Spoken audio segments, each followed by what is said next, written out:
Basics ng gallstones, wag mo munang scroll, paliwanag ko sa iyo. Ang gallbladder stones ay pwedeng magdulot ng pananakit ng inyong mga tiyan, lalo na kung nakakakain kayo ng mga matatabang pagkain.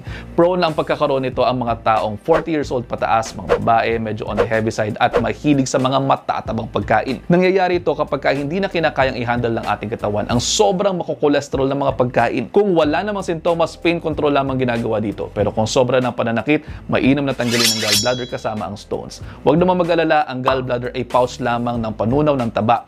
Ang tunay na gumagawa po ng panunaw ng taba ay ang ating mga atay at may connection pa din naman ito sa small intestine upang doon mismo tunawin ang taba.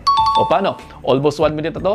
Yan ang dahilan ko bakit hindi ako naniniwala sa isang doktor laang. Sa video na iyan, hindi niya na-explain ang pinakatotoong dahilan kung bakit tayo nagkakaroon ng gallstones or liver stones. Totoo po na ang mga gallstones at liver stones ay mga tumitigas na kolesterol. Pero, bakit nga ba tumitigas at nagiging bato ang mga kolesterol at taba ng mga kinakain natin? Yan ang tanong na hindi sinagot or inexplain sa 1-minute video ng doktor na iyan. Yan ang problema. Mag-i-explain na lang, ginugulo pa ang utak mo. At ito po ang sagot, ha? Kung malusog po ang katawan natin, especially ang liver natin, every time na kumakain tayo ng kolesterol, gumagawa po ang liver natin ng tinatawag na bile. Yan ang tumutunaw sa mga kolesterol na kinakain natin.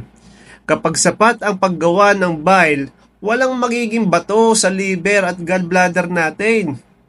Ang tanong, paano natin masisigurado na ang liver natin ay gumagawa ng sapat na bile para tunawin ang mga kolesterol at mga taba natin kinakain?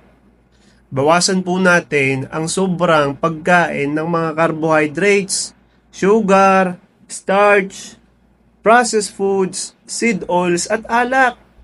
Yan po ang pumapatay sa katawan natin. Kaya po hindi po nagfa-function ng ayos ang ating liver, ang ating atay. Okay lang naman paminsan-minsan kumain ng mga ganyan at mag-inom, pero kapag sobra, ay malilintikan talaga tayo niyan. O siya, ako hindi doktor ha, pero at the very least, tingin ko more than 1,000 hours na ang mga napanood ko mga content creators about health.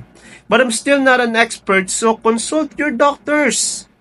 Mind you, doctors ha, not just one doctors but many doctors. Ang problema kasi sa mga doktor ngayon, pera-pera na lang. Pagka-graduate nila, hindi na nag-aaral.